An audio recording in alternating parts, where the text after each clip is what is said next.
पत्नी ने मंगलसूत्र यहाँ पर नहीं पहना, मंगलसूत्र उतार दिया, उसने मंगलसूत्र नहीं पहना। इस आधार पर उसका कहना था ये मेरे साथ क्रूरल्टी है और इस आधार पर मुझे डिवोर्स चाहिए। पत्नी ने पति को विवाह के बाद 7 दिन तक संभोग नहीं करने दिया। 7 दिन तक कोई शारीरिक संबंध पत्नी ने पति को नहीं बनाने दिए। नमस्कार दोस्तों, मैं एडवोकेट अमित कबीर आपका एक बार फिर से हमारे यूट्यूब चैनल आर्टिकल 32 में वेलकम है। फ्रेंड्स, आज के लीगल वीडियो के सेगमेंट में हम हिंदू मैरिज एक्ट 1955 के एक बहुत ही महत्वपूर्ण लीगल टॉपिक को डिस्कस करेंगे। आज हम जानेंगे कि आप एक हिंदू हैं, बौद्ध हैं, सिख हैं या जैन हैं, तो आपकी यदि मैरिज हुई है और शादी के बाद यदि आप अपनी पत्नी से या अपने पति से डिवोर्स लेना चाहते हैं तो हिंदू मैरिज एक्ट 1955 के अंतर्गत, यहाँ पर जो मैरिज एक्ट का नाम है हिंदू मैरिज एक्ट 1955, और ये हिंदुओं पर, बौद्धों पे, सिख पे और जैन पर जो डिवोर्स के संबंध में है उन पर ये ग्राउंड्स अप्लाई होते हैं। तो यहाँ पर डिवोर्स के क्या क्या तरीके रहते हैं, किन आधारों पे आप डिवोर्स पा सकते हैं, वो आज हम इस वीडियो में डिस्कस करने जा रहे हैं। तो फ्रेंड्स, बहुत ही महत्वपूर्ण ये वीडियो होने वाला है। हो सकता है थोड़ा वीडियो लंबा हो जाए, तो आपको पेशेंस रखना है और लास्ट तक ये वीडियो देखना है और ये बहुत ही यूज़फुल ये वीडियो होगा। तो फ्रेंड्स, हम शुरू करते हैं। तो फ्रेंड्स, यहाँ पर जो हिंदू मैरिज एक्ट के अंतर्गत जो डिवोर्स के जो तरीके बताए गए हैं वो 2 तरीके से बताए गए हैं। एक तो है यहाँ पर डिफ़ॉल्ट थ्योरी के आधार पर और दूसरा है म्यूचुअल कंसेंट के आधार पर। डिफ़ॉल्ट थ्योरी का मतलब है कि यहाँ पर जो शादी के पक्षकार हैं, पति है या पत्नी, वो यहाँ पर कोई गलती करते हैं। यहाँ पर जो पति है अपनी पत्नी को पीटता है, दारू पी के घर पे आता है, उसे गाली गलौज करता है, उससे यहाँ पर बहुत ही ज़्यादा बदतमीजी करता है। तो यहाँ पर ये इस तरीके के जो भी ग्राउंड्स दिए गए हैं और भी काफ़ी ग्राउंड्स दिए गए हैं, तो यहाँ पर ये डिफ़ॉल्ट थ्योरी के अंतर्गत आते हैं। और डिवोर्स बाय म्यूचुअल कंसेंट, इसमें क्या होता है, इसमें दोनों पति पत्नी दोनों अपनी इच्छा से यहाँ पर डिवोर्स लेना चाहते हैं, क्योंकि वो यहाँ पर साथ में नहीं रहना चाहते हैं, उनका यहाँ पर साथ में रहना संभव नहीं है। कारण कोई भी रहा हो, वो किसी और से प्यार करती है लड़की और लड़का किसी और लड़की से प्यार करता है, तो यहाँ पर कोई भी कारण रहा हो, वो दोनों अपनी आपसी सहमति से यहाँ पर एक दूसरे से तलाक लेना चाहते हैं। तो ये तलाक का सबसे ईजी तरीका होता है और यहाँ पर 6 महीने के अंदर यहाँ पर तलाक मिल जाता है। लेकिन इसमें शर्त ये है कि 1 साल से पति पत्नी दोनों अलग रह रहे हों। तो ये होता है डिवोर्स बाय म्यूचुअल कंसेंट। और जो डिफ़ॉल्ट थ्योरी है डिवोर्स की, जिसके अंतर्गत कई सारे यहाँ पर ग्राउंड्स बताए गए हैं, वो हम देखेंगे, डिटेल में देखेंगे कि वो ग्राउंड्स क्या हैं, और आज हम उसी को ही डिस्कस करने वाले हैं, डिफ़ॉल्ट थ्योरी ऑफ डिवोर्स। तो फ्रेंड्स, यहाँ पर जो ग्राउंड्स बताए गए हैं, तो यहाँ पर हम देख लेते हैं। आज हम 11 ग्राउंड्स देखेंगे इसके डिवोर्स के, जिनमें से काफ़ी सारे ग्राउंड्स यहाँ पर सेक्शन 13 सब क्लॉज फर्स्ट के अंतर्गत हिंदू मैरिज एक्ट 1955 इस सेक्शन 13 के अंतर्गत बताए गए हैं। तो इसमें पहला ग्राउंड है एडल्ट्री, जारपूर्ण कर्म, और दूसरा है क्रूअल्टी, तीसरा है डिजर्शन, और चौथा है कन्वर्सन, धर्म परिवर्तन, और 5वां है अनसाउंडनेस ऑफ माइंड, जो व्यक्ति पागल हो जाते हैं वो है, और 6वां है कोढ़ रोग, लेप्रोसी, और 7वां है रतिजन्य रोग, वेनेरियल डिसीज़, यानी कि यौन रोग जो होते हैं उसके आधार पर डिवोर्स, और 8वां है renunciation of world.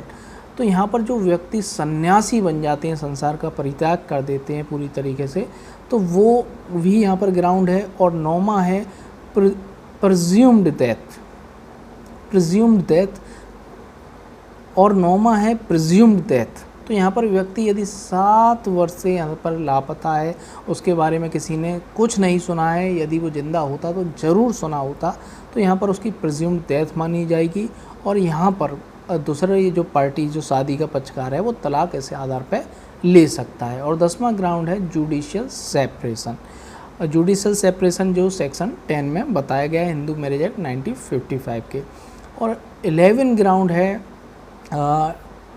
Disobey the decree of the restitution of the conjugal rights. तो ये जो 2 ग्राउंड्स हमने बताए 10वां और 11वां, ये सेक्शन 13 के अंतर्गत नहीं दिए गए हैं, लेकिन केसों के आधार पे ये भी बहुत महत्वपूर्ण ग्राउंड्स हैं डिवोर्स के लिए। तो फ्रेंड्स, सबसे महत्वपूर्ण जो ग्राउंड्स हैं वो सबसे पहले हम देखते हैं।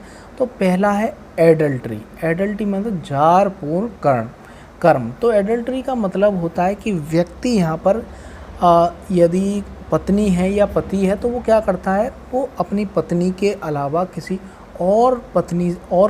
की पत्नी से या किसी महिला से वो शारीरिक संबंध बनाता है, या पत्नी है वो अपने पति के अलावा किसी यहाँ पर पुरुष से यहाँ पर संबंध बनाती है, तो ये एडल्ट्री का ये अपराध होता है। और यहाँ पर इसके आधार पर यहाँ पर डिवोर्स का ये आधार होता है, और इसके आधार पर आप डिवोर्स के लिए पिटीशन फाइल कर सकते हैं। और आपको यहाँ पर यदि आप ये सिद्ध कर देते हैं कि आपकी पत्नी या पति एडल्ट्री में रह रहा है, किसी पर व्यक्ति के साथ उसके संबंध हैं, तो आपको डिवोर्स यहाँ पर मिल जाएगा। इसके संबंध में हम थोड़ा सा डिटेल में देख लेते हैं, कुछ पढ़ लेते हैं। ये है, तो इसके संबंध में एक महत्वपूर्ण केस है, वो हम देख लेते हैं। थिम्पा दासप्पा बनाम थिम्बा फॉर थिम्पा, AIR 1972। थोड़ा अजीब सा नाम है, थिम्पा दासप्पा बनाम थिम्बा फॉर थिम्पा, 1972 का ये वाद है। इसमें जो पत्नी थी वो प्राय अपने घर पे अनुपस्थित रहा करती थी, अजनबी पुरुषों के साथ वो घूमा करती थी, अजनबी व्यक्तियों के साथ घूमना और कई व्यक्तियों के घर पे वो पाई गई, उनके साथ वो कमरों में पाई गई। और तब जब उसके पति ने, जब उसके ससुराली जनों ने कारण पूछा कि तुम ऐसे क्यों घूमती हो, लोगों के घर में कैसे पाई जाती हो, तो उसके पास इसका कोई जवाब नहीं था कि क्या काम था, क्यों घूम रही है, वो ऐसा कोई जवाब नहीं दे पाई। तो जवाब नहीं दे पाई, इसके आधार पे आप समझ सकते हैं कि जिसके पास जवाब नहीं होता उसकी चोर की दाढ़ी में तिनका होता है। तो यहाँ पर न्यायालय ने इसे माना एडल्ट्री का आधार मान के कि ये एडल्ट्री में रह रही है, पर पुरुषों से इसके संबंध है। यहाँ पर जो विवाह विच्छेद, जो डिवोर्स की डिग्री है वो प्रदान की गई। और एडल्ट्री के बारे में एक महत्वपूर्ण बात ये है कि यदि मान लीजिए कि गलती हो गई, पत्नी से या पति से गलती हो गई, उसने किसी पर पुरुष से यहाँ पर संबंध बना लिए, और यहाँ पर पत्नी ने यहाँ पर माफ़ कर दिया या पति ने माफ़ कर दिया अपनी पत्नी को कि चलो कोई बात नहीं, गलती हो गई, शारीरिक संबंध बन गए होंगे, चलो गलती हो गई, ठीक है। तो यहाँ पर यदि माफ़ कर दिया है तो यहाँ पर फिर डिवोर्स वो नहीं मांग सकता है। हाँ, जब उसने माफ़ किया, जिस जो घटना थी उसने माफ़ कर दिया, और माफ़ी के बाद दोबारा वो ऐसा करती है, तो यहाँ पर दोबारा वो घटना हुई तो यहाँ पर डिवोर्स के वो पिटीशन फाइल कर सकता है। लेकिन उसने जिस घटना के लिए उसे यहाँ पर जिस एडल्ट्री जब उसने करी थी पहली बार या 2 बार 1 बार, तो उसके लिए माफ़ कर दिया है, तो यहाँ पर उसके लिए वो उस आधार पर वो डिवोर्स नहीं मांग सकता है। तो आपको ये प्रूव करना है, ये प्रूव करना मुश्किल होता है। और यहाँ पर जो सीधी सी बात ये है कि आपकी पत्नी यहाँ पर किसी के साथ घूम रही है, उसका कोई दोस्त है उसके साथ जा रही है, या आपका पति है वो किसी लड़की के साथ वो जा रहा है, उसकी दोस्त है वो, तो केवल इस आधार पर आप डिवोर्स नहीं मांग सकते हैं। एडल्ट्री का मतलब है आपको सिद्ध यहाँ पर करना पड़ेगा कि वो उसके साथ उसके शारीरिक उसके संबंध हैं। तो यहाँ पर आपको पूरी संभावनाओं को, पूरी सर्कमस्टांसेस को कोर्ट में बताना पड़ेगा, जिससे ये निष्कर्ष निकल सके कि यहाँ पर आपके पति या पत्नी एडल्ट्री में रह रहे हैं। तो ये मतलब है, इसे यहाँ पर सिद्ध करना थोड़ा मुश्किल होता है। और दूसरा ग्राउंड हम देख लेते हैं क्रूअल्टी। क्रूअल्टी माने क्रूरता। तो आप क्रूअल्टी के केस आप जानते हैं, 498A जो क्रिमिनल ऑफेंस है, दहेज के आधार पर क्रूअल्टी करना ससुराली जनों के द्वारा पति के द्वारा, तो वो क्रूअल्टी के अंतर्गत आता है। तो क्रूअल्टी के अंतर्गत वो भी एक ग्राउंड है, और कई सारे ग्राउंड हैं क्रूअल्टी के अंतर्गत, बहुत ही ज़्यादा वाइड टर्म है।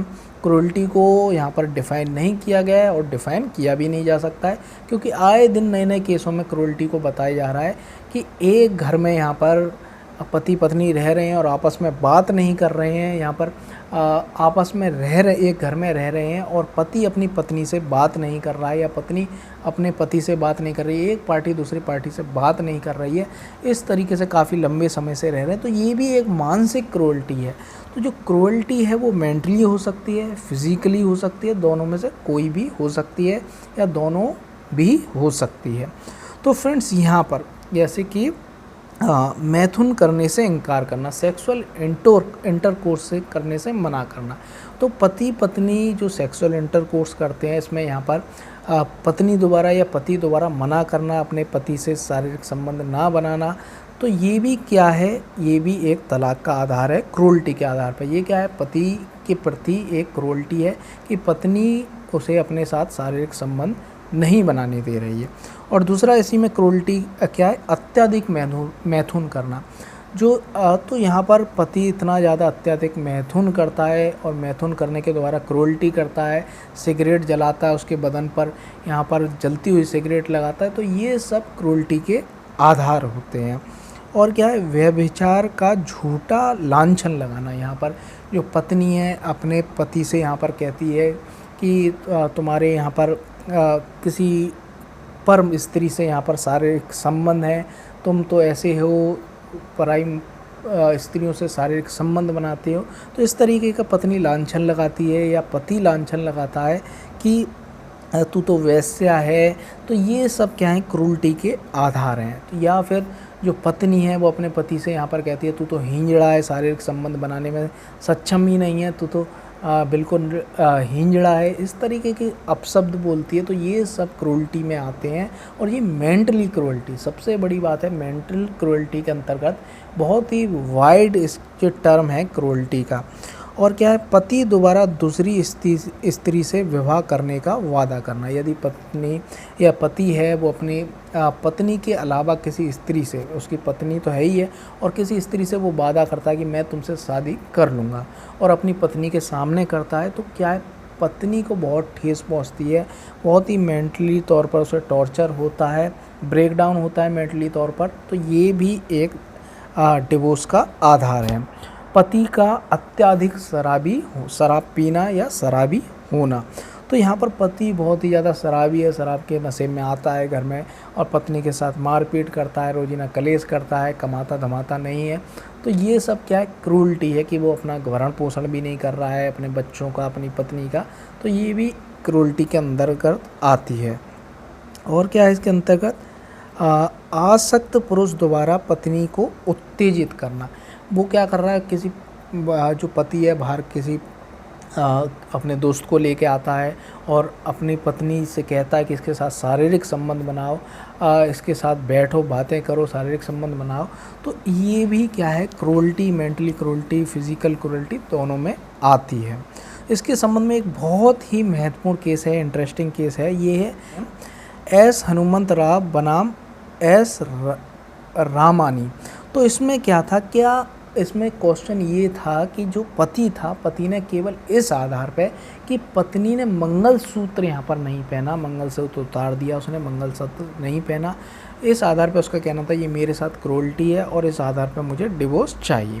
तो न्यायालय ने कहा केवल मंगलसूत्र ना पहनना ये केवल डिवोर्स का आधार नहीं हो सकता है और ये मानसिक क्रूरता के अंतर्गत नहीं आता है। तो बहुत ही इम्पोर्टेंट ये केस था, क्या मंगलसूत्र उतारने मात्र से क्या ये क्रूरल्टी के अंतर्गत या किसी अन्य यहाँ पर जो भी ग्राउंड्स दिए गए हैं उसके अंतर्गत यहाँ पर क्या जो पति है वो यहाँ पर डिवोर्स का हकदार है। तो ऐसा नहीं है, केवल यहाँ पर मंगलसूत्र उतारने से पति को यहाँ पर डिवोर्स नहीं दिलवाया जाएगा।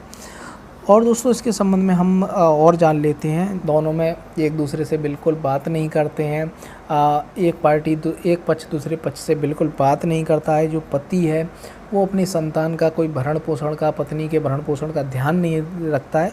तो ये क्या है, ये भी क्रूरल्टी के अंतर्गत आता है, क्योंकि ये उसके पायस ऑब्लिगेशन है कि वो अपने बच्चों का, अपने माता पिता का या अपने पत्नी का ये भरण पोषण करे, भरण पोषण का ये पायस ऑब्लिगेशन होता है।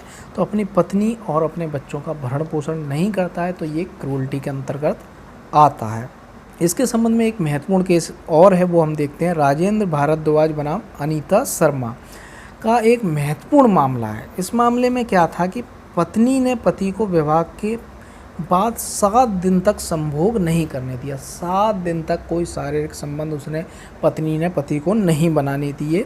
बाद में अपनी सास को वो गालियाँ देती थी, अपने पति को यहाँ पर गाली देना, ससुर को गाली देना, सास को गाली देना, देना और जान से मरवाने की धमकी देना और अपने जो रिश्तेदार हैं, जो संबंधी हैं, उसके सामने अपने पति को जूते फेंक कर मारना और दहेज की झूठी कंप्लेंट यहाँ पर कोर्ट में दाखिल करना, इस तरीके का उसका इतना गंदा यहाँ पर व्यवहार था इसमें राजेंद्र भारद्वाज बनाम अनीता शर्मा में, कि वो इस तरीके की हरकत करती थी। तो यहाँ पर कोर्ट ने इसे क्रूरता माना और यहाँ पर डिवोर्स यहाँ पर पति को दिलवाया गया, डिवोर्स की डिक्री यहाँ पर पारित की गई। तो फ्रेंड्स, ये बहुत ही ज़्यादा इम्पोर्टेंट ये ग्राउंड्स होते हैं, ये जो दो हमने देखे, और इसके साथ और अन्य ग्राउंड्स हैं वो और हम देखते हैं।